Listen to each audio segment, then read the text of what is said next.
We are back on the Rational Boomer podcast. Hopefully, your day's going well. It is Sunday. We've got a special treat for you today.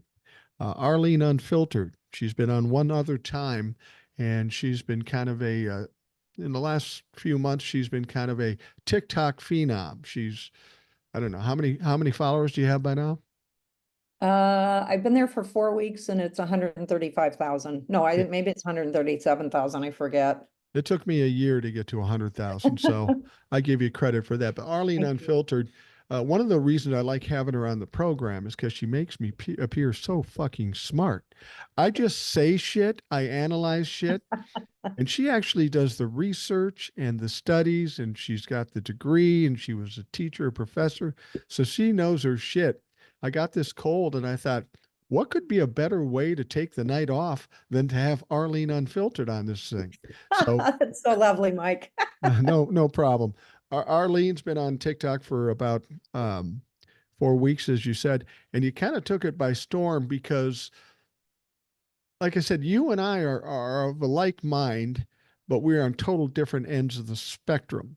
I'm Mm, talking about based what I believe, based on what I see, common sense and yeah. logic, but you bring the receipts. Maybe for Yeah. those people who don't know you, maybe you can explain what you do on the TikToks. Yeah, absolutely. Well, I'm a former professor of political science, and that was, 30 some years ago. And I left teaching because uh, I was only making $25,000 a year, and I had more than that in student loans to pay off. And so I had to go into the private sector where I spent the next 30 years. And I had a conversation with a young woman about 4 weeks ago where it made me so angry, the things that she was talking about. Namely, uh, she called herself a moderate. And in this day and age, and in this coming election, you don't have the luxury of being a moderate. And because she is of reproductive age, the fact that that wasn't registering to her or for her, that her rights are in jeopardy, and that she felt no need to do anything. And it was in that moment, I was so angry when I left that conversation that I don't know how I ended up on TikTok, because I'd never even been on TikTok before and didn't even know what it was. I just heard of it. And I just created this account and I started making videos, and I was swearing through the whole thing because I was so angry. And I had the first video had 100,000 views within an hour. I don't know why TikTok took that video and did that, but all of a sudden, all these people started following me. And then between the swearing and providing content, I realized, wait a minute, these people really need to know and understand how politics, government, and elections work. And I happen to have this knowledge. I've spent 40 years studying politics, government, and elections. And I used to teach this stuff. I used to teach political behavior. I taught American government. And elections are part of both of those things. And so I have this deep and intimate knowledge of this. And also, this is going to be my 12th presidential election that I'm voting in. And so I, I realized that I needed to, tone down the swearing and put on my professor hat again and just start teaching people, because the most basic things like the Electoral College are very, very hard for people to understand. They just think it's completely unfair. And on the surface, it is unfair. But when you understand why it's necessary in these 50 states that make up the United States of America, it is fundamental to have the Electoral College. But because people don't understand the most basic stuff from grade school civics classes to high school government to, introduction to government or introduction to political science, I'm doing a lot of remedial education for people who are in their 40s, 50s, and 60s that, like, somehow they didn't get the message. And I think part of it is because when we all learned these things in school, there was no context for it. But all of the things that I'm teaching right now, we are living in that context of Right. this particular election. So it's very easy to make the education relatable, because you can point to things based on people's lived experiences right now. And so that's what I've been doing. And I usually publish, 6 to 8 to 10 videos every single day. A lot of it Wow. has to do with current events, what is happening today. Like, for example, today, there was a lawsuit decided in Pennsylvania, another one yesterday in Arkansas, that have to do with, the misbehavior of state elections officials. And like we saw in 2020, all that misbehavior and all these laws that have been put into effect where they're designed to either suppress the vote or make it so that votes are disqualified. And, people need to know that there are lawyers on the job, getting the job done to make sure that we have a free and fair election coming up. And so I cover a lot of things as they're happening. And so I'll cover, here's what has happened, and then kind of do some education around that specific topic. So you had the self-awareness to say, I got to teach these people. I need to tone down the swearing. See, Yeah. that's where we differ. I didn't get that awareness. I haven't cut back. I keep it up, and then it got to be kind of a trademark Yeah. swearing. Now I'm stuck having to Yeah. swear, for Yeah. fuck's Fair sake. enough. Fair enough. I could have gone the same path, but I thought, um, I had something to offer. I have a specific knowledge set or knowledge base, and I've been a teacher in the past of this very specific thing. And I just thought, yeah, I have my own opinions about it and I feel very strongly about it, but I'm not, for me as a former professor, it's not helpful for me to emote about how I feel about it. I make very clear that I'm a Democrat. I'm voting for Kamala Harris. I predicted from day one, since she became the candidate, that she was going to win, and I can justify why she is going to win. And that's all based on my knowledge and experience, having studied this stuff for so long and taught it. So I would much rather, for me, go the route of, okay, a lot of people don't even know what a ballot looks like because they're new to voting. Let me educate people around the basics of, all things that make up government, politics, and elections. So we all have, like with you, Mike, you have a very specific angle on all of this that resonates deeply with the people who are watching your videos. And I have a different cohort of people that are Absolutely, yeah. looking for, they really are looking for, give me the politics 101 here, because there are really basic things that I don't understand. And once you understand those things, then you move over into your classroom, if you will, where you now get more of the richness of the lived experience of it. Right. So I think they pair very well together. And I think that we share a lot of people in our respective TikTok accounts that are looking for both of what we're bringing to them, which means they're going to become a much more educated electorate as we go forward in time.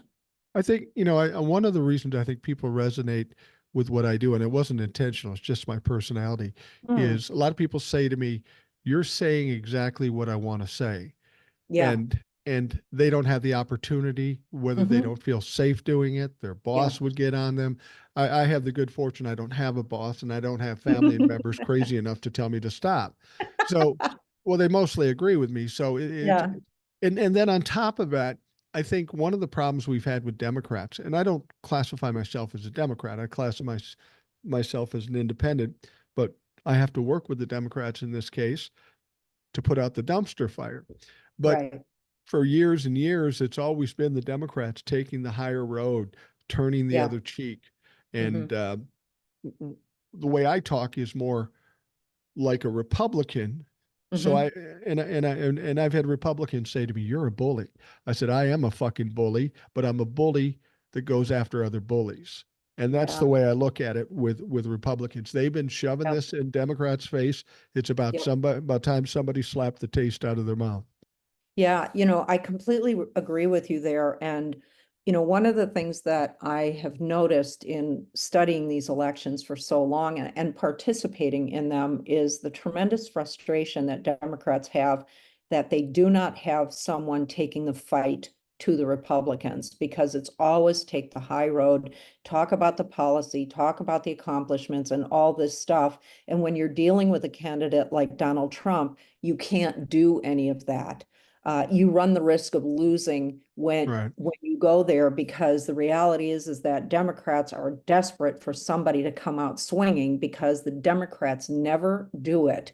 They never take a page out of the Republican playbook where it is you circle around the candidate once they're chosen and everybody is in lockstep. You have your foot soldiers out there. You're saying the same message over and over and over again. You don't drift off message. You don't say too many things. You just zero in on 3 or 4 things that you can just drive home nonstop from that point in the campaign all the way to the election. And what we've got for the very first time, I would say, for as long as I've been looking at elections, which date back, much earlier than my own life starting, we've never had a candidate in the Democratic Party who has come out swinging. And that's exactly what Kamala Harris has done. And Right. because her language is that of a fighter, because of course she's a lawyer, she's a prosecutor, you can invigorate and energize the troops, so to speak, because you feel like you have a leader who is out there in front. You're going to follow her because she's going to take the fight to Donald Trump. And that is the only way you can win an election when you're dealing with a candidate like him. I think Democrats have been desperate, not starved for a fighter. And Yep. I think when Kamala came in, even though she was a vice president, people weren't sure about her. They knew she was tough. They saw Yeah. when she questioned Brett Kavanaugh and other people. She Yep. didn't fuck Yep. around. And Yeah, exactly right. I think that was the frustration with Joe Biden. Yeah, absolutely. Great politician, but he's an old school politician, kind of a That's centrist. right. Let's just tell them the facts and let's win on that. And unfortunately, my experience with bullies in my lifetime was you could turn the cheek, but until you smack them back, you don't get anywhere. And the advantage to smacking back is that they're cowards. So they don't Yes, that's continue to right. fight, they bolt, they run. So Yeah, that's why you have to get down in the gutters with them sometimes, because that's the that's only right. thing they understand. And to your point, Mike, about turning the cheek, the reality is that they punch you on one side of your head and you turn the cheek because you think you're standing on higher moral ground, and then they punch you in that cheek. And Right. so, like, we have never accomplished anything by taking the high road.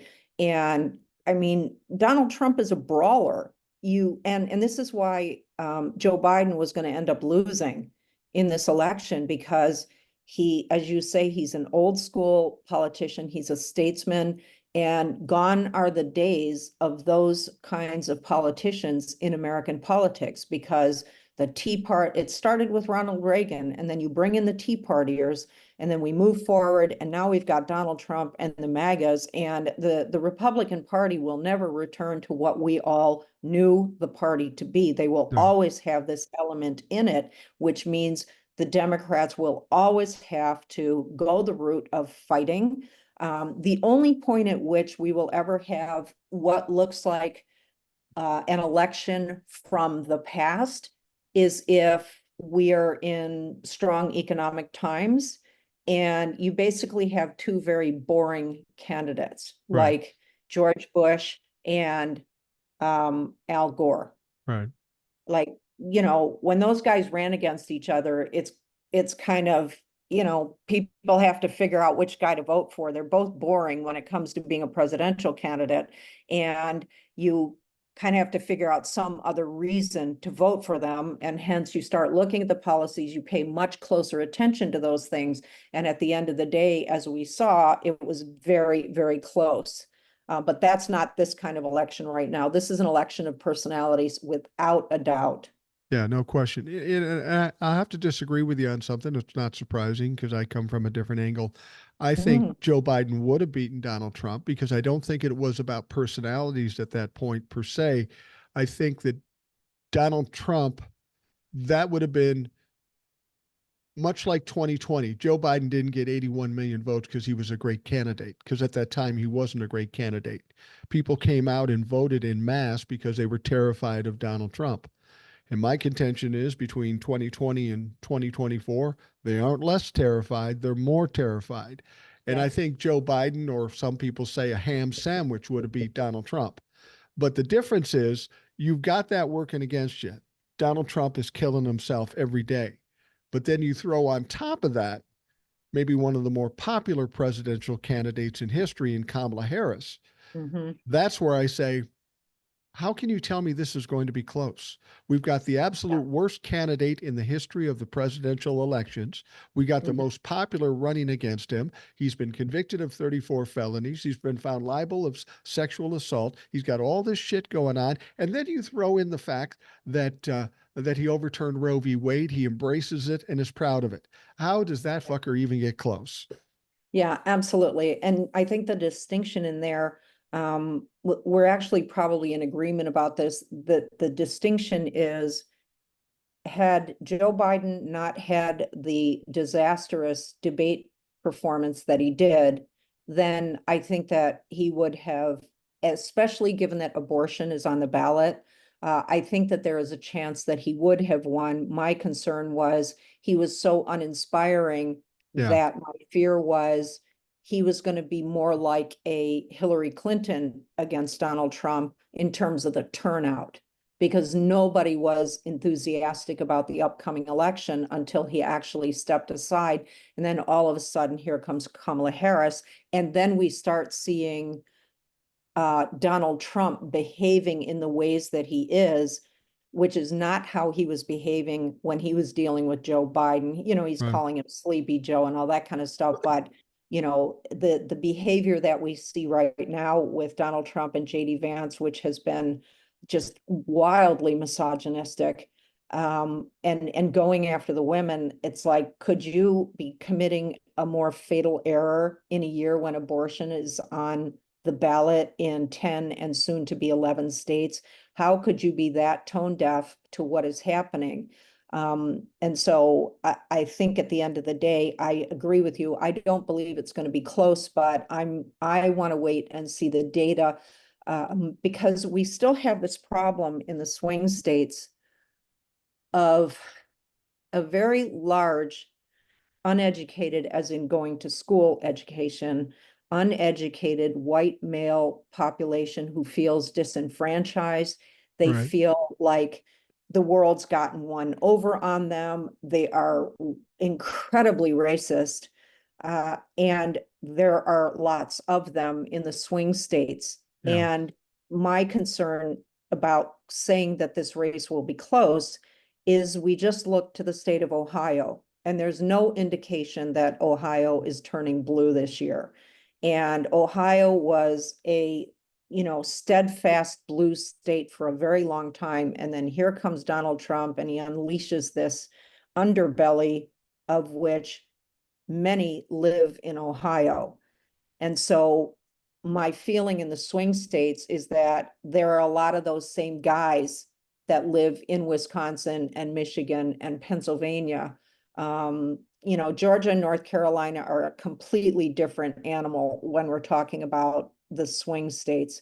But it's this contingent of this particular demographic of guys that will come out and vote that give me a bit of indigestion. They won't vote enough for Donald Trump to win, but they can keep it close enough in those swing states to give everybody some indigestion. At the end of the Right. day, Kamala Harris comes out the winner, but I wouldn't at this point go so far as to say she's going to win by a lot. What I say to people is, it's fine that we know that Kamala Harris is going to win, but it is not enough for her to win. It has to be an indictment of Donald Trump, which is why it needs to be a landslide. And I'm not yet prepared to commit to this being a landslide, because that contingent of voter out there, they don't make me nervous, but they do bother me. I agree with you. It's, the win is nice. But I Yeah. think this country, after going through what it's gone through the last 8 years, we Yep. need that closure. We need that Yeah. mandate. Totally. We Totally need, agree. I always couch it by saying, I think that she will have a decisive win. Not quite a Yes, landslide, but decisive. And I think yeah, that's important too when it comes to all the bullshit that's going to come on afterwards about saying this was a rigged election and taking it to yeah. court and all this kind of stuff. It's going to be harder to do that if it's a decisive win. What do you think Mhm. about Florida? I mean, people are talking about Florida flipping, and that sounds crazy to me. But as far as I'm concerned, if Florida flips, Trump can't win. Well, I think one of the problems is as you see redistricting that has happened in different states, most notably in Texas and Georgia, when they, with the census having come out in 2020 and the final, counts being released in 2021, and then these congressional districts being redrawn, the bigger impact on Florida with respect to the congressional districts is what happens down ballot. I think that Florida stays red when it comes to the congressional races, with the exception of obviously, the blue, the heavily blue dominated congressional districts. When it comes to president, you've got a million more registered Republicans in Florida than you do Democrats, and they will come out and vote. Um, there's always a path to winning these races, meaning you can flip a seat, you can flip a state from red to blue if you have enough people coming out to vote. I think we're going to have record turnout in this election, but I think in Florida, even with the percentage of Republicans that are going to switch over into the blue column for president, I don't think it's enough to flip the state blue. I don't think that Kamala Harris gets Florida's electoral votes. I just don't see it. Well, Everybody is wishing it, and we're seeing a yeah. lot of social, forget about the major media outlets because they're just not reporting anything accurately. But if you look across social media, uh, now that it is so ubiquitous, there are people reporting in from all parts of Florida saying that the number of Trump yard signs has diminished drastically or dramatically since the 2020 election, but you still have a million more registered Republicans than Democrats, and you're not taking 50% of them and moving them into the Democrat column. That's just not realistic to think. So I think it's wishful thinking on the parts of a lot of people, but I don't believe that Florida goes in the Harris column for electoral votes this time. How about Texas? People have been talking about Texas too. No, No, no, the way I they've find done that their. one hard to believe. Yeah, well, the other thing too is that there's this gross assumption, gross in the sense of like it is not realistic. When you consider a third of the population of Texas are Latino, and you look at the historical voting patterns, in other parts of the country, you will see Latinos voting for the Democrats, but that's not necessarily the case in Texas. It's not Yeah. been the experience in Texas. And with a third of the population being Latino, and they've bought into this idea, it's kind of like in some weird way, people who have come into this country from other places, or have parents who have come here from other places, and then they are born here.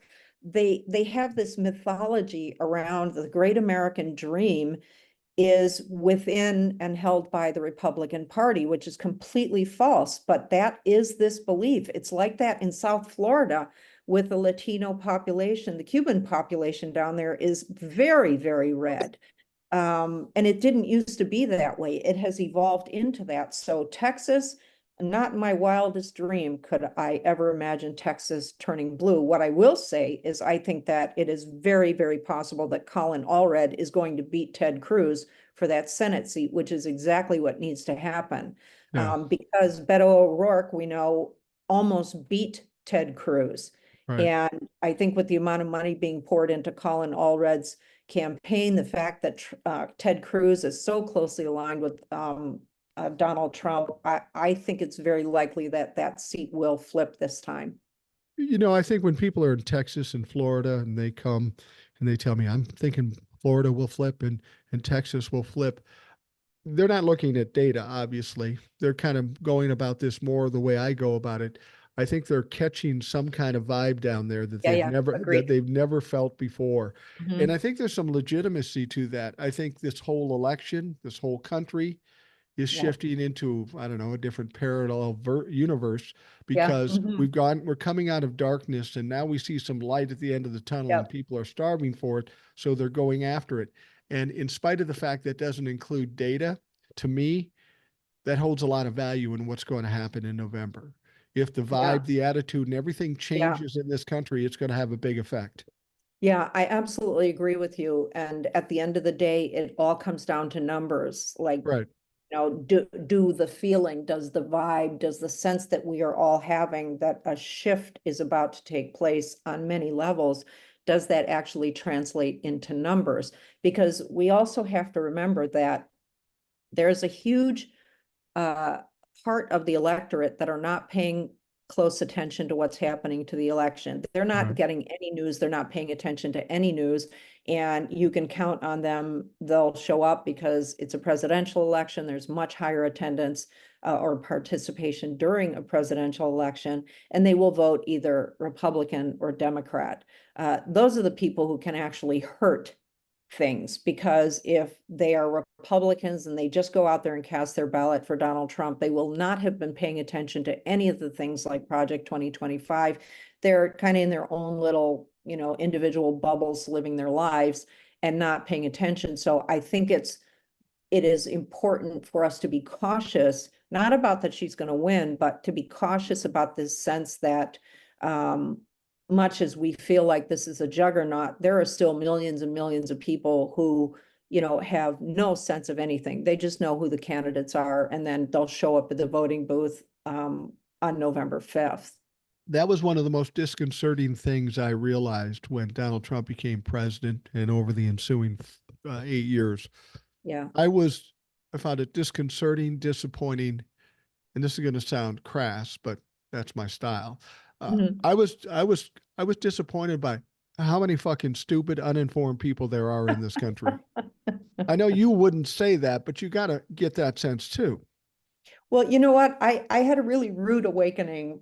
I don't know, it was probably around the time I turned 40. And I was surrounded by people who thought the same way that I do about politics.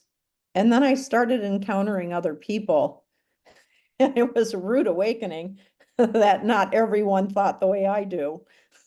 Right. I was having like an existential crisis of some sort, because I couldn't believe that everybody in America didn't believe the way I do. And Well, it's a real wake it's up. not even about not believing like you do. Mhm. Just the shit they say, the shit Yeah, they do. yeah. It's just stupid. Yeah, well, I mean, remember that a lot of these people are the same people that we went to high school with, especially in my generation. And Absolutely. that, stupid is as stupid does, as stupid says. And these were the same, the people who are saying all this kind of garbage are the same people that were acting a fool when we were in junior high and high school. And True. they never learned, they were never educated about anything, and they actually don't care. There is sort of like a neuroses, if I can call it that, among a certain segment of the population, because they feel that, they've been done wrong in some way. And a lot of them come from, really authoritarian families where the parents were like, you're to be seen and not heard. And there's Right. a whole generation of voters out there that come from really strict religious backgrounds, and they have, they've lived lives of how should I put it? It's almost like they have lived a life of being punished. Right. Their upbringings were very punitive. And so, you know, bullies turn into bullies because they were bullied by their parents Right. in some way. That's exactly why Donald Trump is the way he is. I mean, his parents didn't love him. They didn't show him any love. And what does he do in response? His way of coping with that was to become his father.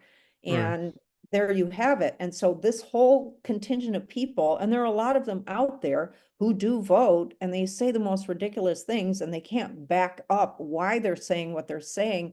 It's just they've latched onto something that makes them feel powerful in some way. And then they exercise that power in ways that do not benefit them, but they can't see it. They just can't see it. And let's be honest, they're being led by a man. And I know people are going to say you're just saying that because you don't like him. But I've listened to Donald Trump. I've watched Donald Trump. I see how he deals with situation. This is a profoundly dumb man. This is a Yeah. profoundly inarticulate man. I mean, Hmm. he's like the smartest dumb guy in the room. He's the leader because he's the smartest dumb guy. But he is. Yeah. I mean, you were talking about the things he does, and you go, "What?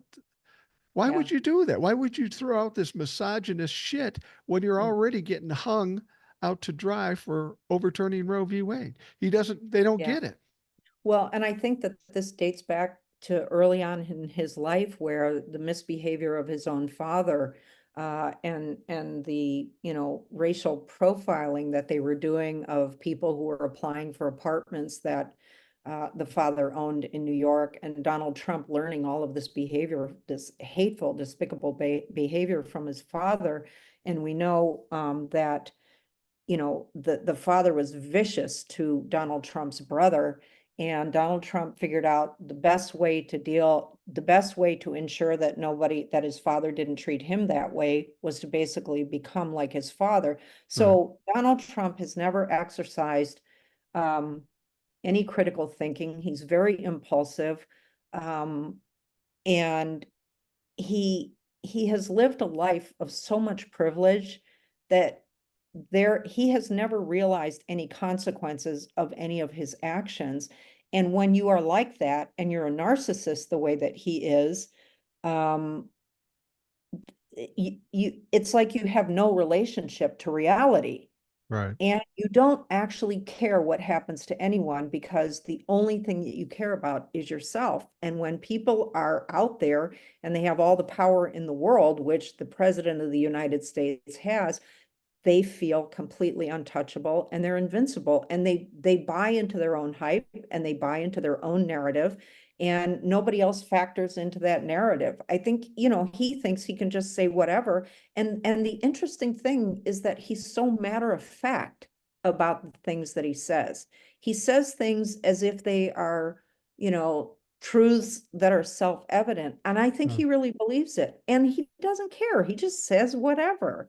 I don't think that he goes out of his way to be provocative. I don't think he's smart enough to be provocative. no. I think he's ignorant in the sense that he has he hasn't a care in the world about the impact of the things that he says. Now, 2024, I don't think anyone is affected by anything that he says because he's a one-trick pony. This is how he operates, and everybody recognizes that he's the Wizard of Oz, or as Tim Walz might say, he's the Wizard of Odd. Well, he's everything he does is transactional. Everything he Yep, does, everything he says is meant to benefit him. yep, That's why when a heritage organization came and said, "We got this project 2025 and yep, we'll help you get votes and money and all that." Yeah, I'm in. He didn't even think about it. And then when yep. he starts getting backlash from Project 2025, oh, don't know anything about it. Hmm. When he talks about IVF, Yeah, he was all on board with the evangelicals, and now that's a bad thing. So he yeah, goes, I think we should have IVF, and we should have the government pay for it. Oh, and yeah. by the way, That's that ridiculous. 6 week ban, that's too short a time. He's Yeah, trying to ride a fence that he can't yeah. ride because he's trying to accommodate some of the moderate people to try to Hmm. get their votes, which won't work because he already said he embraced Roe v. Wade. Yeah, Uh, but he's in the process pissing off his base. He's potentially yeah. losing his base because he's going against their wishes, and their wishes are pretty draconian. Yeah, absolutely. And I think too that the reality of where we are in the race right now, because it has been so accelerated as a result of Joe Biden stepping away at the point that he did, leaving only 4 months to the election. Um, he doesn't have a long enough runway in which to create a narrative about Kamala Harris that he can build on and draw new voters into his camp. He's exhausted, in my opinion, and my observation. He has exhausted the pool of potential voters in his camp, and what remains to be seen are how many are still in his camp. Because, no matter what he says, you've got JD Vance in the same breath saying all of the despicable misogynist things that he's saying. And I mean, how much more do you want to alienate white suburban women than you Yeah. already have? Yeah, And he just exactly. keeps going after them. And he has doubled down on all of this stuff. And I don't understand how either one of them think that this plays well for women in America. I mean, you just take a look at, I don't put much stock in polls, but when you are talking about abortion, that's a different thing.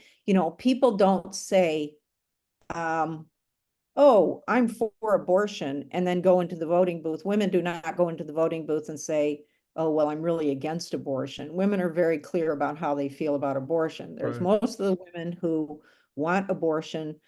They want the right to make decisions about their own body. This isn't even about abortion anymore. This is about the right of a woman to make decisions for herself. And, you know, there are women going into the voting booth in Missouri. Missouri is as red as it gets. And the polling I just saw was that there was this huge percentage of people saying that this initiative in Missouri, it's going to pass. And yet they will still vote for Donald Trump. That I don't understand. So it just, I mean, it boggles the mind because, people with the polling, they will say, oh, I'm going to vote for Harris and then vote for Donald Trump, or they'll say they're voting for Donald Trump and then, vote for Harris. So forget about the presidential polls and what people think. You really have to look at abortion as a ballot measure. And you look at it in these states, and this is an issue. It has to do primarily with women, and JD Vance is doubling down on offending women. And yet what we know is on all of these abortion ballot initiatives, the women are coming out in droves, and they are going to make sure that this stuff is codified. So, you know, go ahead and keep alienating these women. Yes, some of them may still end up voting for Donald Trump, although I can't even imagine why, because I don't know how in Missouri you walk into the voting booth and you say the ballot measure for abortion, we want this in the Constitution. And then over here on president, you select Donald Trump as if the two are unrelated to each other. Right. But some people and some women out there, they are, because one has to do with that they like Donald Trump, they like his personality, they like his brashness and all that kind of stuff, but they also want their own rights. But they don't recognize that it's Donald Trump that's responsible for the fact that that ballot initiative even exists. Well, not to mention the fact that you vote for your rights in your state, you vote for Donald Trump. Now you're at risk of having a national ban, which would override Yeah, that state ban, and yeah, they're back to where they started. I can't imagine somebody being that stupid or short-sighted. But yeah. we've seen it time after time with Republicans over the last 8 years, and that's the thing that I find so weird is Donald Trump is obviously a failure. He's obviously going to lose. He's done some horrible things in this country. He is going to pay the price for those things. What about all these other Republicans, allegedly smart Republicans, the Mitch McConnells, the Kevin McCarthy's, the Mike Johnsons? They know better, but they still stand behind Donald Trump. I mean, they're at a point now when he does lose and they want to step aside, it's too late. The stink is all over him. It makes no Well, sense. I think that, well, Mitch McConnell, oh my God. Hopefully he'll just keel over. Yeah, something's got to happen at some point because the people in his state keep voting him in, and it's just like he has just been a scourge uh in our democracy and our Congress.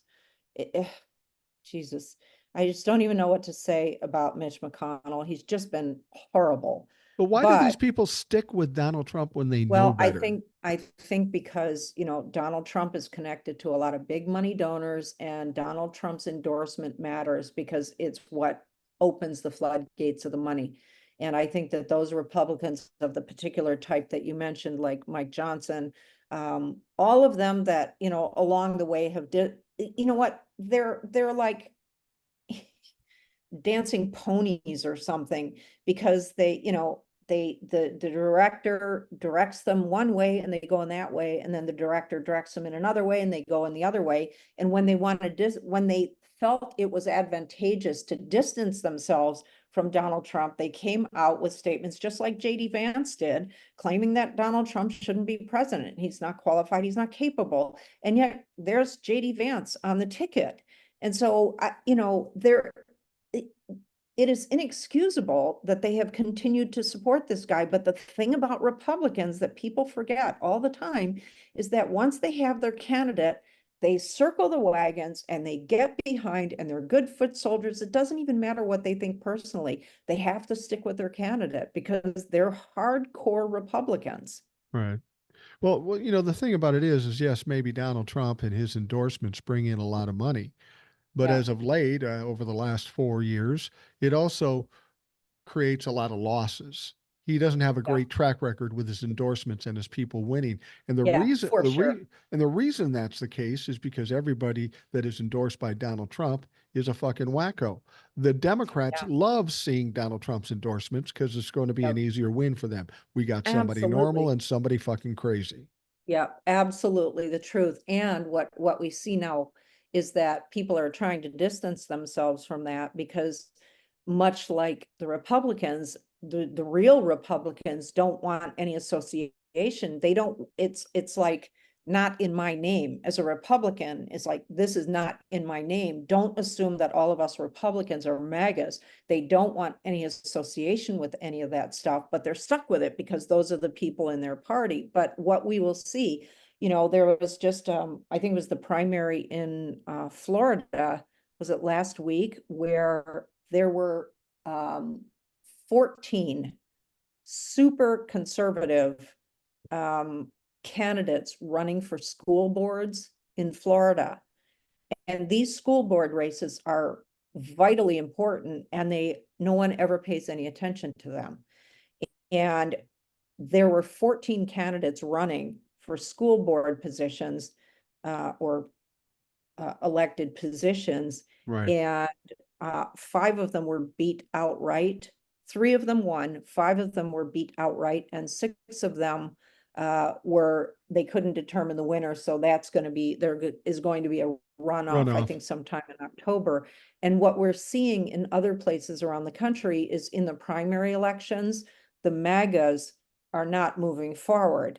And then you go and see over in Arizona right now with that, forgive me, but that nut job, Carrie Lake, Yeah, exactly. who is still trying to get into an elected position, running against Ruben Gallegos, and he's going to clobber her. Like he's just This so. is So all of this is by way of saying that the tide has turned dramatically. The people who are voting are saying, not in my name and no more. And we are seeing them voting for other candidates instead of the MAGAs that have been basically holding our uh, Congress hostage and threatening our democracy. And that's the only thing that people can do, is to get right. rid of them. And they have to vote them out, or they don't vote for them again. They vote for someone in lieu of them. And that's what we're seeing all across the country. Well, and one of the big important parts of this, we got to beat Donald Trump, but that down ballot has to go our way too if we want to make any Absolutely. changes. Yeah. So, Yeah, no question that we have, every Democrat has to be voting blue all the way down ballot. And one of the problems, especially in presidential elections, is, people go in and vote, they go into the voting booth and they flip the lever for president, and then they walk out of the voting booth, not right, realizing how critical all of those other votes are. And what I've been saying to everybody in, my videos is that you have to make sure that you're voting all the way down ballot, and you vote blue. You may not recognize the race that it is, the office it's for, or who any of the people are, but you're looking for every Democrat on that ticket. right, exactly. Well, Arlene, we're going to take a quick break and we Yeah. will be right back.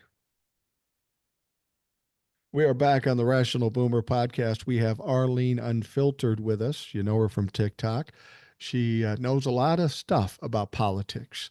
As I was saying, why I like having her on here is because she comes with receipts that backs up with the bullshit I say. I'm not as educated as she is. I look at facts and kind of work with logic and common sense. And as luck would have it, a lot of things she says that back it up, we kind of tie together. I wanted to ask you something. We were talking about the Republicans and we were talking about Donald Trump and how these people continue to be complicit when they know that he's going to lose. I Right. mean, some of the smarter ones have to have realized this already, that he's going to lose. Um, do you think they feel trapped? They're too deep and there's no way to come out of it? Is that why they're sticking by him so closely? Well, I think it's complicated. First of all, I don't think that anyone who is a real supporter of Donald Trump thinks he's going to lose. I True. think they have, convinced themselves they're so certain he's going to win that they're going to be shocked when he doesn't. But I I mean, think, Mitch McConnell's too smart for that. He knows better. yeah, I think that they toe the party line. They're just, I mean, Mitch McConnell has nowhere else to go. He's Yeah. got to stay where he is, and all of those people of his ilk, they have to stay there. They're stuck with him. I think they're probably embarrassed by him, but they want to hang on to power. And the only way for them to do so is for Donald Trump to be the president, as has been the case in the past when he was. I think for Republicans, generally speaking, I think that you have a certain segment of Republicans who are going to vote for him because he's a Republican and that they cannot bring themselves to vote for a Democrat. It is just a principle thing for them. Yeah. And then you have the Republicans that are embarrassed by Donald Trump and no longer want anything to do with him, but are struggling with the idea of voting for a Democrat. And they will waffle back and forth, and then they will make the decision when they get to the voting booth. And then you have the other Republicans who have turned away from him and will vote for Kamala Harris. All right. I think this is a very unusual election where you have, um, in the past where you had one party voting in great numbers for the other party's candidate, it they weren't these circumstances where there was a candidate that so thoroughly embarrassed uh, a segment of the electorate that was in that same party. This is, in my experience, this is unprecedented. Yeah. It is unprecedented. There's no question. I came to a realization when I was working, you know, I saw it so many times and then I finally realized it. You could be in a job. You could be the supervisor in a job. You could be revered and people impressed by you, but the moment you retired and you left, you became the joke and the butt of all jokes. People Yep. didn't revere you the moment you walked out the door. Now my point Mhm. is that's going to happen to Donald Trump. Once we get through this election, he gets whooped soundly and he's coming out the other side and he's going to be hammered by these trials because he's no longer protected. He's going to become a pariah. He's going to become a joke. All these people that still have careers left are going to have to deal with people saying, "Yeah, but you supported that fucking joke." That's what I'm wondering. How are they going to get through that? How are they going to have a career? Well, it's really amazing how short Americans' memories are. With the 24/7 news cycle, with there being so much content being generated, and there's only so much that you can actually consume and hang on to, is that, and with how quickly things are moving, people have a very, very short attention span and an even shorter memory when it comes to this kind of stuff. Um, and I think that what'll happen is Donald Trump, he certainly won't go by the wayside. He will still be out there because he's going to claim that the election was stolen. Once again, he's going to claim that it was fraudulent, that she cheated, and he's going to do the same amount of crap. But it's not going to play all that well once things are moving forward, because the reality is that the next time that he could run, he's going to be 82 years old. And, given how he doesn't take care of his body, who's to say Donald Trump is even going to be alive 4 years from now, simply Yeah, I don't think from so. his lack of attention to himself. And so, a guy who's, I mean, he's already showing signs of um, sort of odd behavior and things that he's saying. I mean, he's kind of in the same way that Joe Biden has been, that there's a certain frailty to Donald Trump that's very apparent. It's just that he covers it up by all of his bluster. Right. And so I think his acolytes will still be out there, but because, depending on the extent to which that Kamala Harris beats him, if it is, I don't think it's going to be a landslide. I really don't. It would be nice if it were, but I think it looks closer to something like Obama's second term or Biden's win this last time, where they win handily with the electoral votes, but it's not a landslide by any stretch because, she'll win the popular vote. I feel confident that she will. But I don't think it's a landslide like we have seen in past elections where, basically all of America goes in one direction or the other. So I think that he and his acolytes will still be out there, but they will go to the periphery and they will regroup. And I think that what happens at that point is we will begin to see them re-infiltrating um, elected office at different levels, where they will be very quietly, like these moms of liberty, infiltrated the school boards Right. elections in Florida. And, they quietly go about their business. And the next thing you know, your democracy has been taken away from you right at the level of the school board. So Right. I think that's what happens to those people. They're not going to give up, and they're always going to feel like the election was a sham, and they will go to their graves thinking that Donald Trump is the greatest president in the history of America. You're absolutely right that he's going to come out and say it was rigged. He's already setting it up to do that. He's Mhm. already setting the tone for that because he knows he's going to lose. Um, Well, and he can't stand the idea of losing. It has to be someone else's fault. It's inconceivable to him that he absolutely. could lose at anything. Well, yeah, it is. Wouldn't People are worried about him doing the same thing that happened in 2020, and he might very well try that, but isn't he in a much weaker position? It's a boy cried wolf. You did it last time, now you're doing it again. You're not the president. You got beaten twice now. People are getting tired of losing in the Republican Party. They're going to want to step away from him. I don't see him having as much impact after the fact that he did in 2020. Yeah, I completely agree. And I think the key thing is the question of transfer of power. And this time, the transfer of power will be from one Democrat to another Democrat, as Right. opposed to previously it was from a Republican to a Republican in the form of Donald Trump to a Democrat in the form of Joe Biden. So he doesn't have the office to rely on. He doesn't have an office to vacate and therefore object to it. All he can do is claim that the election was rigged, and blame everyone else for his failure. JD Vance is going to pay a huge price, and Donald Trump will hang him out to dry and blame him for him losing the election. But I think that he played his hand in 2020. He activated a whole group of people that came to Washington on January 6th. He was part of provoking an insurrection, but part of that was all about the transfer of power, and that's not what's going to happen here.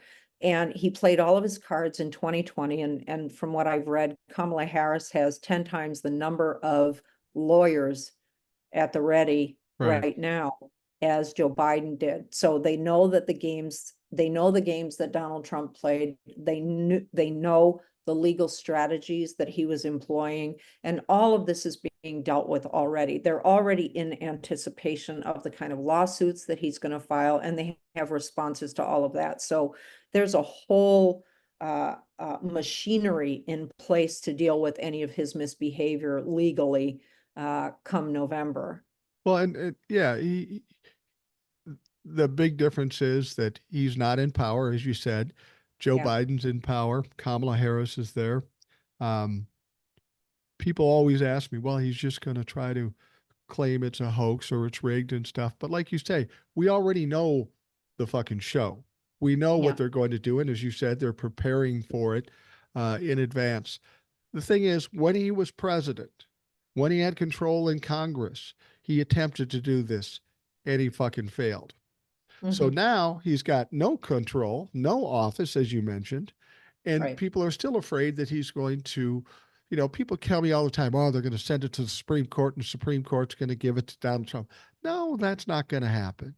It's just not going to Well, happen. He doesn't have the yeah, for power to sure. do that.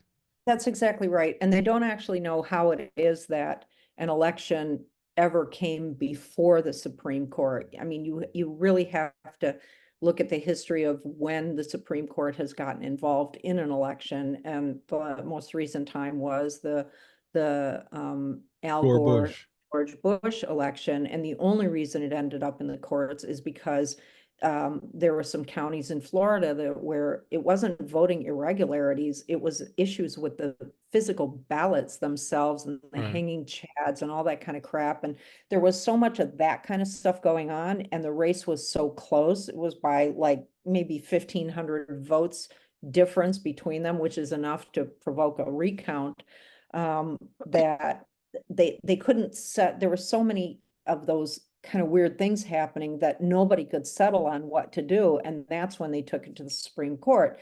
And then they had the recount and realized that the difference was, well, maybe the difference in the first place was like 500 votes in favor of George Bush. And then when the recount was done, it was actually 1,500 votes, or it was some ridiculously small number that separated the two, but it was what determined the allocation of the electoral votes, and that's how George Bush won. But that's not a normal election. Like, it's No. very rare for something like this to ever happen. But I think, to your point, Mike, about people feeling this concern, I think that there is a collective trauma that has been experienced by the American people over the past 8 years.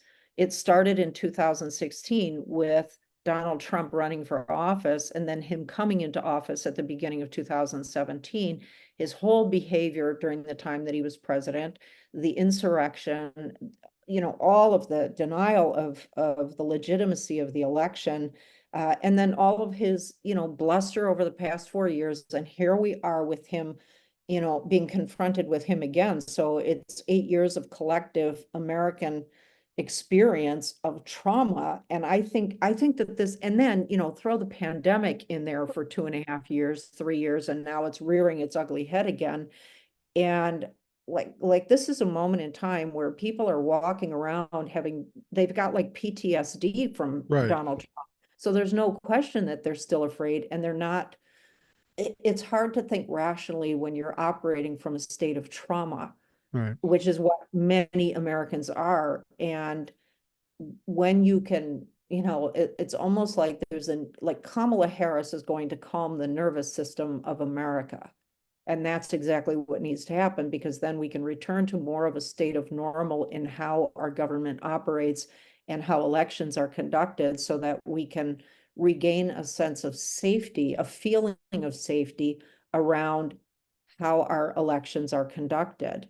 Well, And and so, when we come out of it and Kamala calms things down, we all, as a country as a whole, are basically like an abused family, abused yes, kids. exactly. Mhm. And when we come out of it, that'll be nice to have the comfort and stuff, but there are some long-term effects from Absolutely. that kind of Well, abuse. And the question yeah. is, what's that going to be? Yeah, and the thing is that there is exactly what you just described, but the underlying problem in all of that is that we, like, until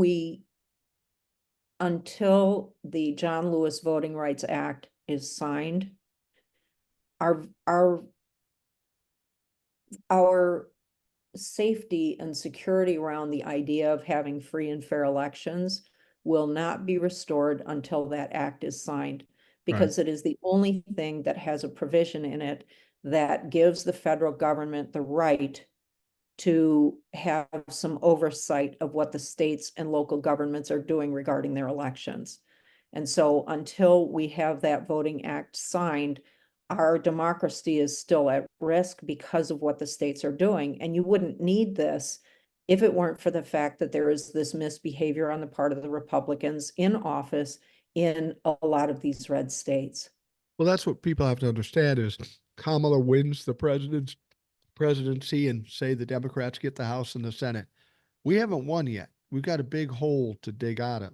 We've got a Yeah, lot of problems absolutely. that have to be repaired, and that's not going to be easy. Supreme Court is a big, big problem.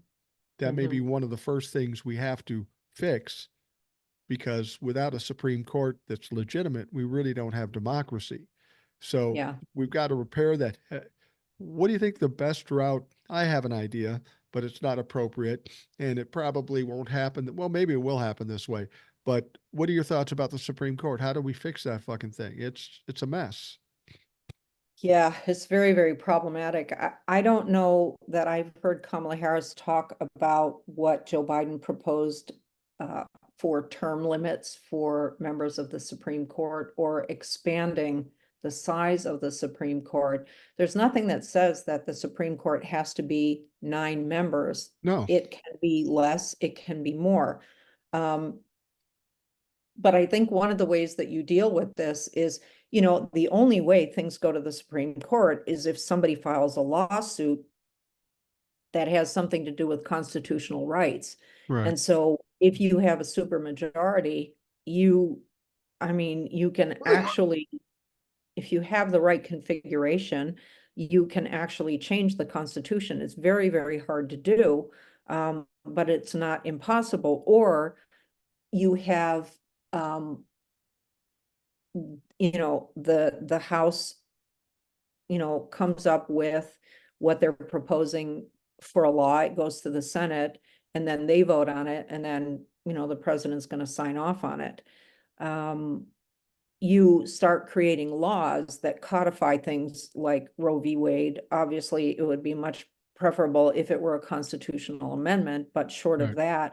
that, instead of there being a Trump national ban on abortion, you create a Kamala Harris national right to women making their own decisions. So if you put enough specific types of laws in place, in a way, it circumvents the Supreme Court because there then becomes no basis on which someone can claim there's some constitutional issue associated with some law that's been acted. I mean, the laws get enacted and that's the law. Certainly somebody can make a lawsuit and say that the law is not constitutional, but I mean, when you have the House, the Senate, and the president all agreeing that this is what the law needs to be, it's the will of the people. How do you how do you even do something about that? So I think it's going to come down to, um, the Supreme Court has things on its docket that will go beyond Joe Biden's term and will carry over into Kamala Harris's term. And, those cases will be settled and it will be a matter of whether or not they're related to something that she wants to move forward with and gets the House and Senate to follow along with her. So I think that's the most expedient way of, I don't want to say neutering the Supreme Court, but I think it is an effective approach to dealing with the problem that we have right now. I have a quicker way, and you can explain to me why it's not appropriate and why it won't happen. All right, go for it. This is more of a Republican mindset. We have Okay. Clarence Thomas that Mhm, clearly broke some laws. His mhm, wife might be in a superseding indictment regarding January 6th. She should be. right. Thomas Alito has some things a little shaky with law. We have a Mhm. prosecutor who's going to be president. It wouldn't be appropriate for her to do that, but somebody sits down with Clarence. Now, Clarence and Alito said if Donald Trump gets elected, they're going to retire. They're of that age anyway. What if you sit down and say, listen, motherfucker, we're going to prosecute you and we're going to drag you out of the Supreme Court once you're convicted? Or you could just retire and we'll forget about you and so long. By getting those two out, it would put it 5-4 liberals and we could settle this thing fairly quickly. These people are transactional. They're all about enriching themselves. So if Yeah. they saw themselves in a situation where they could have their name dragged through the mud, which it should be, or possibly go to jail, it might not be that hard to get them to retire at their age. Well, I appreciate the sentiment behind that, but the only way I can respond to that is that they're all lawyers Yeah. and they, the government, the Justice Department could go after them and then there would be investigations and they as lawyers and their legal teams would tie this up in court forever. And then at some point, Kamala Harris is no longer in office, a Republican will eventually return. And then, you know, it just continues on. So I don't think there's any negotiating with these people because you're very right. They are transactional. Clarence Thomas is the worst case of that because he's been enriching himself probably since the beginning when he was put on the court. So I think that the most expedient way is the one that I've said, or the most expedient way to protect Americans against this judicial misbehavior on the part of the three Trump appointees to the court. That's the first thing. And then Kamala Harris has to look seriously at whether or not she's going to expand the size of the court or implement these term limits. I think it's better to expand the size of the court because then she's in office, she gets to make all of those appointments. If she has a super majority, her picks get in. But in order to expand the court, don't they have to do away with the filibuster? Depending on how the Yeah, majority is in yeah, the Senate, yeah, absolutely. which I think they should anyway. Yeah, Filibuster I is just agree another too. reason for not doing anything. That's right. That's right. It's a delay tactic and both parties have used it. And I absolutely think that it needs to go away because it has been used and abused. And when people in power use and abuse that power, and use a procedure to interfere with the, um, functioning of government and the governance of the country, I think then that you have to remove that procedure because it's being abused. I want to ask you about this. I know you're not a lawyer, but you're insightful about this. You study this stuff. One of the things that's been also disconcerting to me since this whole thing started with Donald Trump, it seems to me that Congress and our judicial system has been exposed for being extremely weak. We've got appeal after appeal. Nobody is accountable. It takes forever to get anything done. Donald Trump has played the system to the hilt, and still we have him not accountable in spite of the fact that he's committed all these crimes. And it's not just him, it's other people too that are around him. I just feel like the judicial system has exposed himself of being much weaker than we thought it was. I mean, even in the presidential office, we had the norms. Nobody would Mhm. step over the norms. Well, Donald Trump trampled those motherfuckers all the time. So they're not Yeah, norms anymore. Once we found out that it doesn't have any um, accountability for it, anybody can do that. Do you feel that way too yeah. about the legal system? Well, the thing that bothers me so much about it is that, you know, the appeal process can be, I don't want to say it's manipulated. It's not manipulation. It is just a way in which you can delay things. Right. Um, it's interminable because, the court's dockets are filled. Um, it just takes forever for these cases to be brought to the courts. Then there are appeals. And then much like right now with sentencing for Trump, there are more delays there. And, this lawyer says, oh, we need more time for this, or there needs to be more time for discovery. It's just delay after delay after delay. And it all comes down to the judges and whether or not they grant those delays. And it's become so commonplace for those delays to be granted, no matter what it is, even like right down to freaking traffic court. You know what I Right. mean? Right. It's facetious, but you get the point that um, the wheels of justice turn very, very slowly and even slower, depending on who you are. Unless And you're a so poor black guy, then that well, this fucker is goes what I fast. mean, is that wheels of justice turn very, very slowly for Black people, especially Black men. Um, Quickly, you mean? It and move quickly for them and slow for the big. big rich white guy. Well, yes, what I'm saying is that, you know, for someone who has been incarcerated for something that they didn't do and were incarcerated for just being black, which has happened to many black men, that Absolutely. to get justice for them is impossible. Getting them in jail is the fastest thing in the world. Getting them out is a nightmare. But when you talk about somebody like Donald Trump, the wheels of justice move like ridiculously slowly because he's got the money and he's got the lawyers, and that's how the system works. So, you know, I don't know so much that, yes, on the face of it, it is a weakness. The byproduct is a weakness. It means that we can't have speedy trials, things that we're all supposed to be able to expect and have a right to, but because it's not a gaming of the system, they just know how to work the system, and lawyers are masters at that. And Right. so the rest of us average people, you know, we're just kind of like screwed because we don't have the resources that people like Donald Trump do.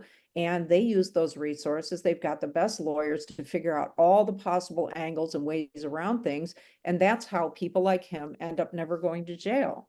What do you think about September 18th, the sentencing? I know he just tried to get it delayed again. It failed, you know. Do you think it's going to be delayed even longer than September 18th? I get the sense that Judge Marchand has said, I don't care if there's a presidential election, we're going to get this thing finished. But there are other people that say it's going to be delayed from the 18th till after the election. Yeah, What are your I would thoughts? err on that side. I think it's going Would to be you? delayed until after the election. I just think that um, the lawyers will be clever and they'll say, oh, well, there's this thing and, you know, we're not ready with this. And, um, you know, the other thing you have to be careful about is that when you have an election and one of the candidates is the person awaiting sentencing, if the judge goes forward with it, then you could make the claim that that influenced the election. Because you remember James Comey 2 weeks before the 2000 election, or sorry, 2016 election, Right. and all of a sudden out of nowhere he comes out saying, oh, we need to look at more of Hillary Clinton's emails. And it was just like the nail in the coffin for her. I mean, there were many reasons why, you know, that election was problematic for her, but the very fact that he came out in the last 2 weeks, it dominated the news cycle. And we will never know to what extent that public declaration of James Comey resulted in Hillary Clinton's failure to win. I don't think it did, but the very fact that this stuff comes out prior to an election causes the electorate to feel like these elections are not fair. But this whole So, process started well before the election, the investigation, the indictments, yeah, fair enough. and then he was found guilty. Mhm. So whether, it's not like this is up for debate. He was found guilty. He needs Yeah, to be sentenced. yeah. And that's why I'm thinking it should take place on September 18th. It's frustrating to me that because there's a presidential election, everybody's fucking hamstrung. Everybody's Yeah, terrified to do totally. anything. Merrick Yeah, Garland in the DOJ doesn't want to look too political. What about the yeah. rule of law? What about nobody's above the law? That apparently is not true. That's too rational. Yeah, That's much too rational. I mean, we're talking about politics right now. This is a I mean, when was the last time we ever saw a situation like this where a president was convicted of something and was waiting never. for sentencing prior to a presidential election in which he was running? This is unprecedented. And when you're in uncharted waters, the courts will always err on the side of caution. It's like, you know, one court um, you know, the courts don't want to legislate anything. They always look to a lower court to see what the decisions were, and they don't want to set precedents. They are very cautious. And so if they do delay it, there will be a reason, most likely political based, or the belief that the lawyers are just gonna, they already know that Trump's lawyers are coming back with some kind of delay tactic. And so given that that's the case, why go ahead and spend the taxpayers' money with having a sentencing hearing only to have Trump's lawyers say, well, we really can't go forward with this right now. So they may agree between the both sides legal teams. They may just agree, we're still just going to delay this. Am I right in assuming that if they delay everything past the election, that's what Donald Trump wants? Because in his delusional mind, he thinks he can win and stop all this. I think we agree that he's not going to win. So once he doesn't win, people start stepping away from him. The money stops coming in. He is going to be the most vulnerable he's ever been in his life. 3 trials, and they have no reason to protect him. He's going to get absolutely hammered. And I'm here for that. And I've told people sometimes on some things we can't get anything done. Somebody says, why don't they do something about the Supreme Court? Because Joe Biden can at this point. You got to do your job, vote, get these people out, and then the hammer will come down. And I don't know if Donald Trump realizes it, but his next 5 years are going to be real bad. Yeah. I think the day of reckoning is coming. And, you know, there was some speculation about a week ago that he was going to flee to Venezuela, and did they need to take his passport and all. Like, it's just like, you know, that's the equivalent speculation of saying Beyonce is showing up at the, you know, last night at the DNC. So you can't put any stock in any of this stuff. You know, the reality is that the sentencing will come down. I don't think it's going to be a long sentence or very involved. He would go to a minimum security golf course prison where, you know, he's got a suite, and it's ridiculous. You know, when you send these white collar criminals off to jail, it's like they're, you know, they're living the life. There's no hardship for any of these people. It's just that he'll finally be a convicted felon who's been incarcerated. And with that incarceration comes the loss of his voting rights. Loss of the voting rights, travel, all that kind of stuff. Now, there was something else that happened. We have the whole January 6th trial with Judge Chutkan. And the immunity decision has kind of played a role there. Jack Smith comes out with a superseding indictment, which is a workaround for that immunity decision. What were your thoughts about that when that came out? Well, I was very happy to see that, because they have refined the indictment in such a way that it is more in compliance with that immunity ruling, and that what they're sitting at is a question of whether or not his actions meet the conditions for unofficial acts. And, you know, you know, I honestly think he skates on this one. Really? Why?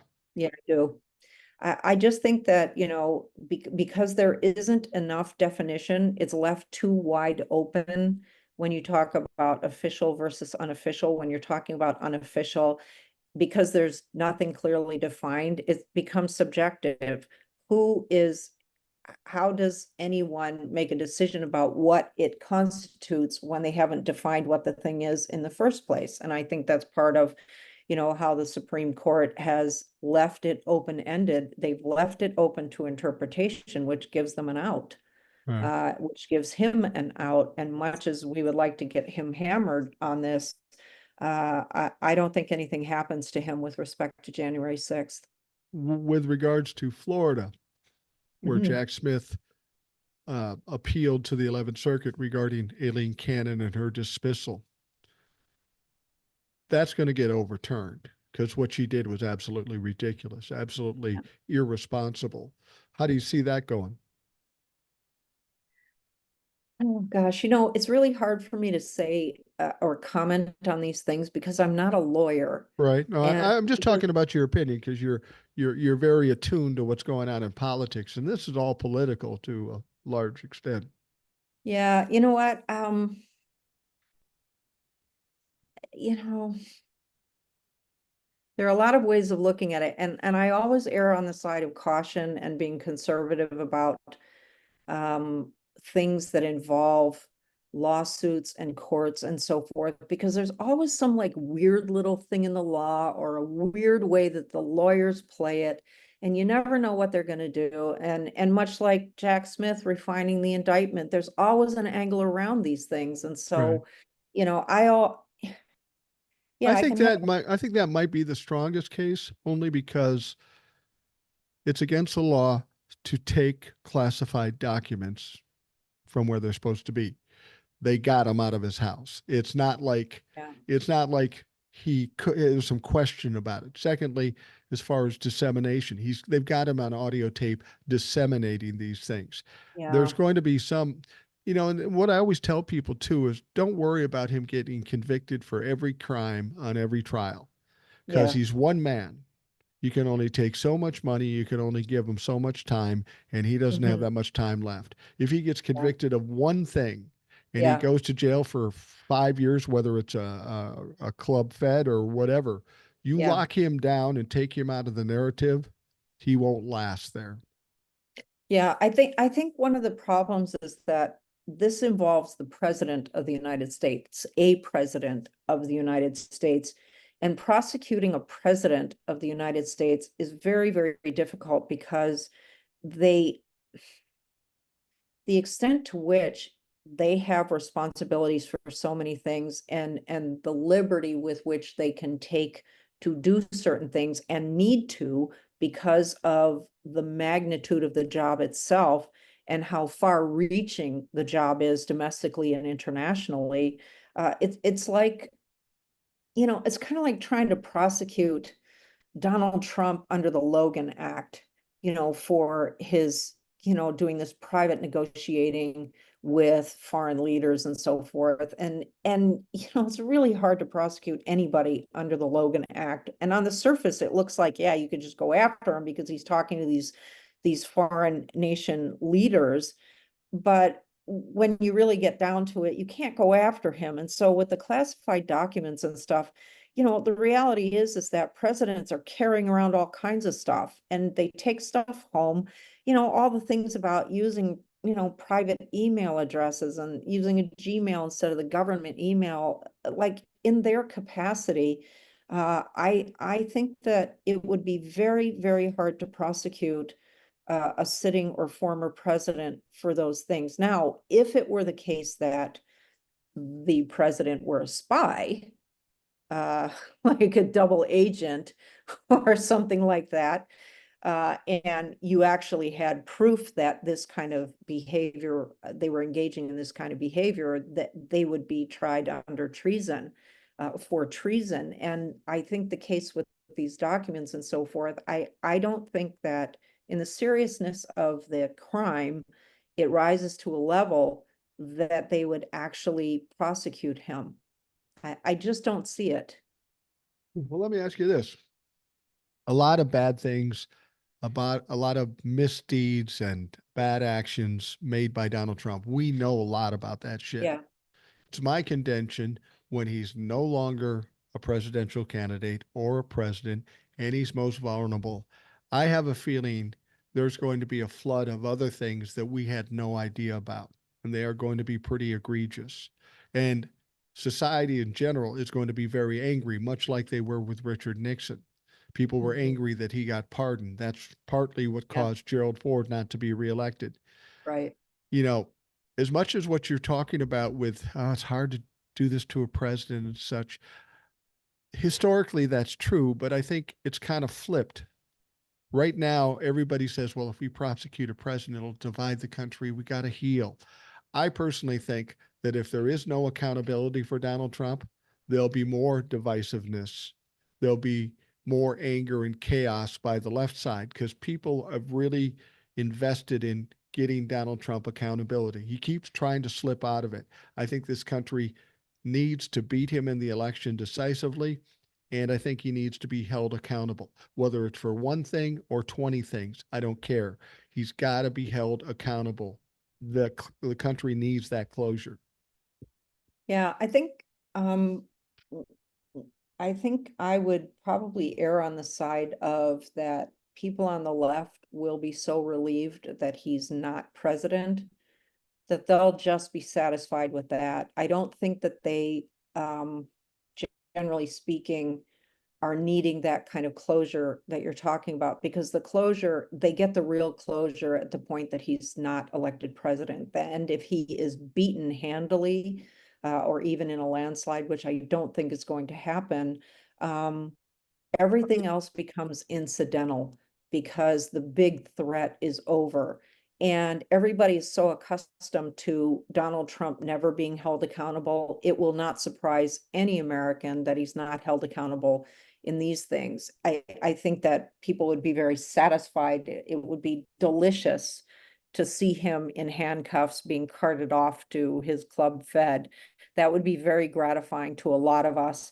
But at the end of the day, because the gravity of the situation that we're dealing with right now is so great, that I don't think these things rise to the level of needing justice for the American people as it does beating him at in the election. If he were not running for election, I think there would be very much a heavy focus on he has to be prosecuted and put in prison for this.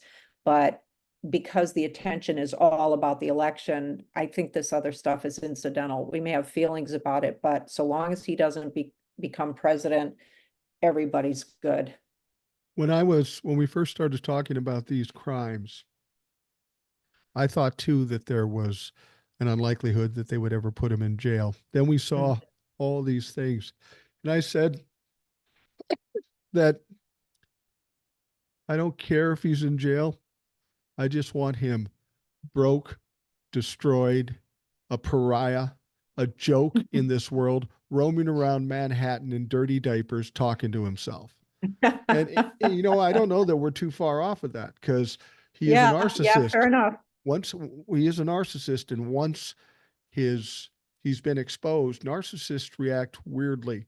They Yeah. fight like hell at first, and then Hmm. they run like cowards. But he's Yeah. got no place to run. Everybody knows him. Everybody will dislike him. His life, whether he's in jail or not, is going to be a living hell after that election.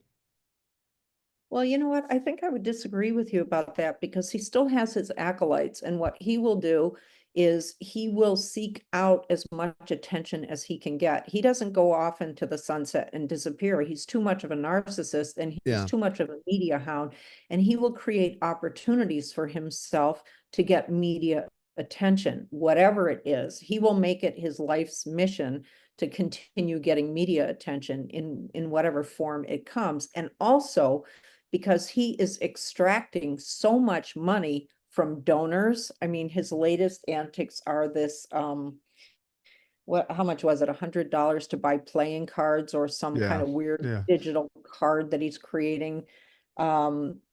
He's just, all of this is just him enriching himself. So he's walking away with hundreds of millions of dollars as a result of running for president this time. And he will just go off and do more things. He will continue talking to foreign leaders. He will just continue acting like he's the president out on his own. And I think he just lives in his own little world. And in a lot of ways, when you are somebody who has access to that kind of wealth, despite the fact that he has a mountain of debt, he these guys always operate outside the law. It's very hard to hold them accountable, because they are pretty much untouchable, because they have the money, the resources, the lawyers, the access to things, the ability to, do horse trading with other people of means and so forth. They are a cohort, a class of people in America that pretty much are untouchable. He is one of them because he made himself that. I personally So, think he's going to have bigger problems than you're suggesting financially, because the money coming in from the people he's grifting is starting to wane a little bit. And once there mhm, isn't a presidential election and he's just ranting like Don Quixote and tilting at the money's going to slow up. Plus, he's going to have to come up with a $500 million for that lawsuit. mhm, Plus, his companies are failing. yeah, Uh, his True Social thing has dropped down under yeah. $20. That's going to fucking go by the wayside. That's going to Yeah. fold up and die. I don't think he's going to have access to as much money as he once had. And there Hmm. are people are going to be picking away at him. I mean, Rudy Giuliani, Yeah. he owes 146 million to Ruby Freeman and Shay Moss, and Mhm. they finally went to court and said, "Hey, let's enforce this. Let's get this money back." And they're talking about taking the time ultimately comes. Eventually, you have to Yeah. pay the piper.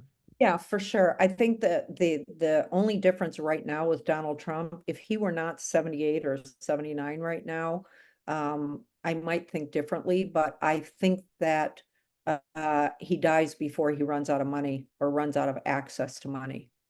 You know, if That he may were in be. his 60s, I would say, oh, he's going down. He is really done. But when you consider how old he is and how much money he has or has available to him, the assets that he holds that he could liquidate over time, I think he sustains himself through to his death.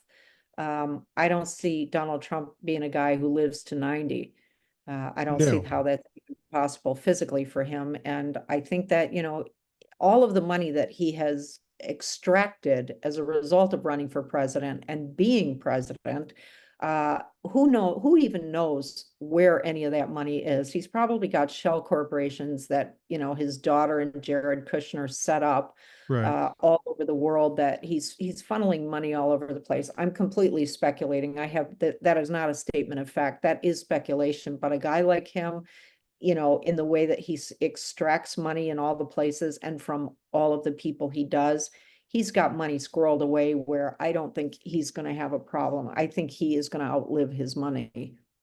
Um, well, it'll be interesting to say the least. I wouldn't want to be Donald Trump over the next 5 years. I don't I Nor don't would I don't I. I don't think he'll survive the next 4 years, even if he did win. And that's the last Yeah. thing. That's the last thing I wanted to bring up, just to get your Hmm. point of view, because it was a conspiracy theory that somebody told me, but it kind of makes sense. Yeah. Hmm. The conspiracy is this: J.D. Vance became the VP candidate, and it was ill advised to make him the VP candidate because of the piece of shit he is. But he did that because Donald Trump took some money from some tech bros, Peter Thiel, and Elon Musk. Hmm. What the suggestion is that the reason these tech bros wanted him in as vice president, because they don't expect Donald Trump to make it through uh, the 4 years. So all of a sudden, J.D. Vance, this tech buddy, would be the president. It sounds crazy, but if Donald Trump and his people are involved, maybe not so crazy. I think that's what people have to look at too, since we worried about age with Joe Biden. Yeah. Is Donald Hmm. Trump going to make it? And are you cool with J.D. Vance becoming president of the United States? And I think if people think of that, there's no chance. Nobody likes J.D. Vance. Yeah. I mean, JD Vance has alienated too many people, but the truth is that if Donald Trump were to be elected, JD Vance becomes the heir apparent. And when you've got guys like Elon Musk and Peter Thiel and whomever else is out there, supporting this guy, uh, I mean, who's to say? I mean, if you want to play conspiracy theorist, who's to say that they don't arrange for the elimination of Donald Trump so that the heir apparent can rise to the throne? And so, and Absolutely. they certainly have the means to do that. But JD Vance is actually more dangerous than Donald Trump in many ways, especially with Oh, I respect to agree. women and their rights. And so, you really have to look at JD Vance in the context of Project 2025 and the Heritage Foundation and Thiel and Elon Musk, that, they are very dictatorial in their approaches to everything. And, JD Vance's views on things are consistent with that. He has very specific views about women in the world. That seems to be the only thing he really has any clear feelings about and clear positions on, is the role of women in life. Right. Um, and so the rest of it, like he covers that part of the platform, and then Thiel and Elon Musk and the rest of them cover, and Heritage Foundation cover everything else, and basically it becomes a complete overtaking of the US government and our democracy disappears forever. And JD Vance is just a puppet of these people behind the scenes.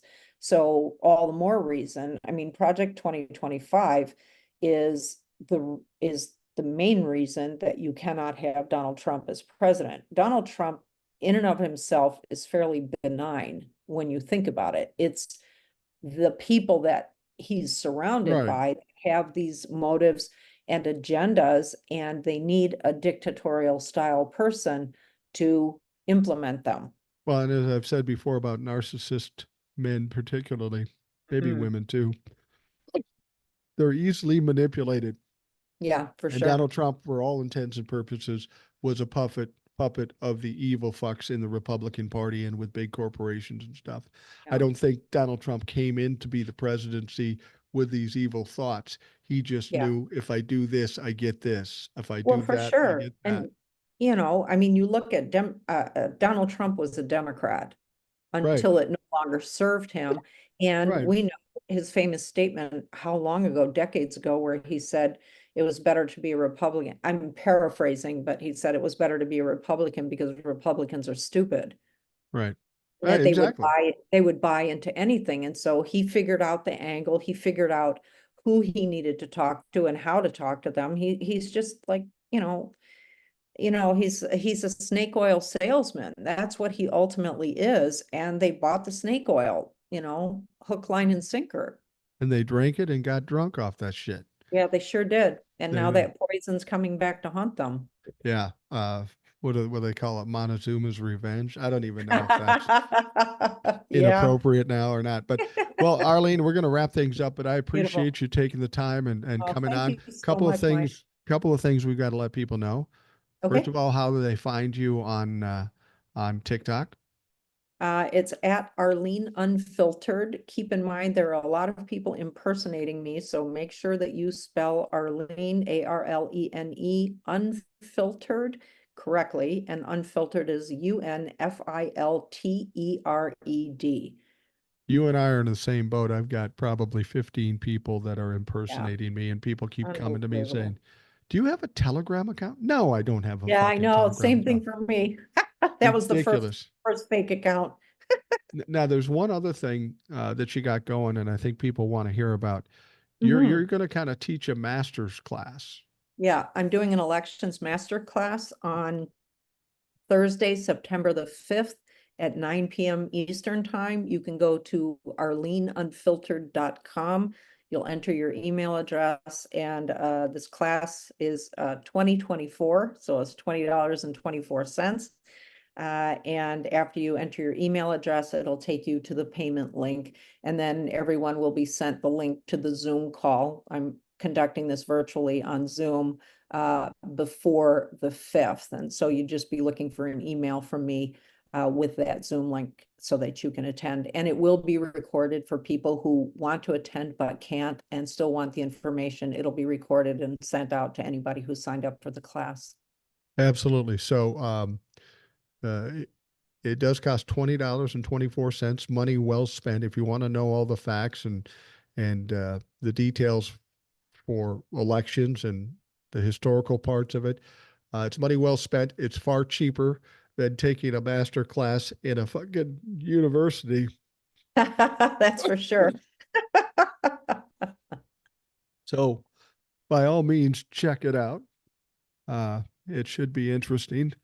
I don't know if I will because I get bored easy, and Well, I trust me, this is not going to be boring. That's for sure. We're going to cover a whole lot in an hour, and basically, it's going to give people the ability to look at elections in a way that yeah. can keep them calm, so that they don't have to be reacting to the noise out in the ether, where people are saying all kinds of stuff, and people get completely rattled.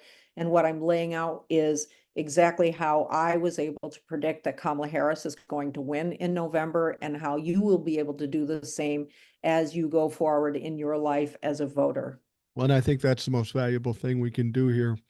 There's a lot of people who need to be educated, Democrats and Mhm. Republicans, Yep. understand what's really going on as opposed to being Yep, what for you're sure. told by the media. So, Mhm. well, thank you, Arlene. You're welcome back anytime. We love having you on the Oh, show. People love hearing from you. Those of you lovely. listening, thank you for taking the time. Hope you have a great day, and we will talk to you again tomorrow.